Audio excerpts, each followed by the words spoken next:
আজ সকাল সকাল বসে পড়লাম মেশিনে, 4টে পর্দা আর 2টো নাইটি ছিল সেলাই করার। এগুলোকে করেই তাড়াতাড়ি আবার বাড়িতে ঢুকতে হবে, তার কারণ আজকে সানডে মানে অনেক চাপ। এসেই বসিয়ে দিলাম 2 হাঁড়ি ভাত, তারপরেই ছেলেকে দিয়ে দিলাম কেনা টিফিন, আজকে কেনা টিফিন দিয়ে চালিয়ে দিলাম। সাথে বসিয়ে দিলাম পটল আলু ছোলা দিয়ে তরকারি, এটা আমার জন্য।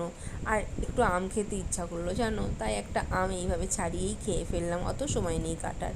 আর ছেলের বাবার জন্য অল্প করে একটু চিকেন করে দিয়েছি, সাথে একটু আমের চাটনি আর পাঁপড় ভাজা। ওই আমের চাটনি দিয়ে পাঁপড় ভাজা না হলে তো আবার মানায় না, জানো তো। যাই হোক, আজকে আর ভালো কিছু রান্না করতে পারিনি, গরমে একদম নাজেহাল, তাই এই সিম্পল রান্না দিয়ে চালিয়ে দিয়েছি।